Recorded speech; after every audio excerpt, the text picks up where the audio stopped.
ก็อาจจะมีบางทีที่พี่ดูวุ่นวายอาจดูคล้ายสนใจไม่เป็นและคงมีบางทีที่ตัวน้องคงเห็นพี่วางเว้นจากการเอาใจไม่ค่อยซึ้งค่อยหวานผมหน้าทำแต่งานออกอาการบ้างงานเกินไป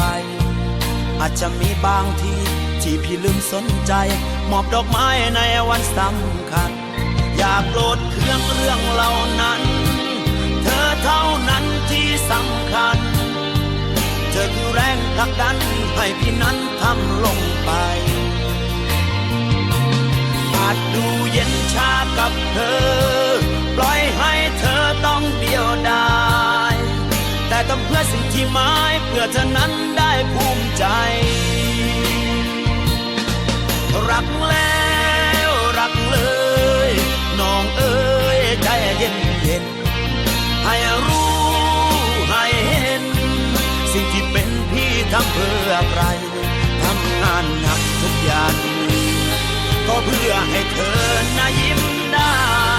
เหนื่อยก็ยอมจะทำให้น้องได้ภูมิใจ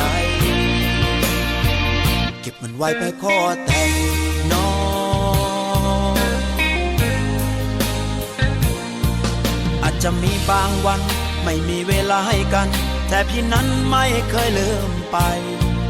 ทำเพื่อรักด้วยศักดิ์ศรีเหงื่อที่ไหลในวันนี้เพื่อคนดีได้ภาคภูมิใจอยากโกรธเครื่องเรื่องเหล่านั้น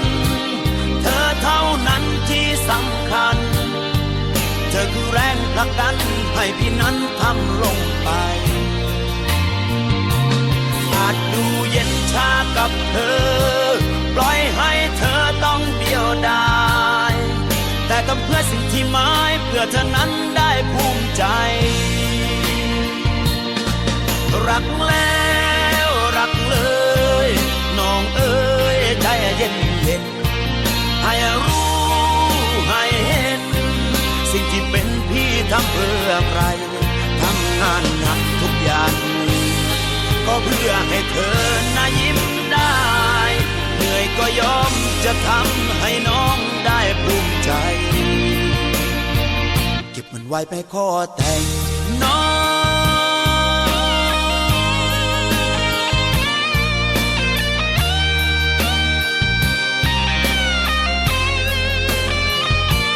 อยากโกรธเครื่องเรื่องเหล่านั้น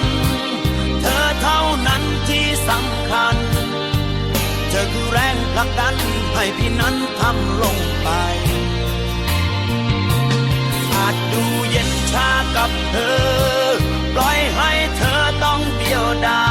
ยแต่ทำเพื่อสิ่งที่หมายเพื่อเธอนั้นได้ภูมิใจรักแล้วรักเลยน้องเอ๋ยใจเย็นเย็นให้รู้ให้เห็นสิ่งที่เป็นพี่ทำเพื่อใครทำงานหนักทุกอย่างก็เพื่อให้เธอน่ายิ้มได้เหนื่อยก็ยอมจะทำให้น้องได้ภูมิใจเก็บมันไว้ไปขอแต่ง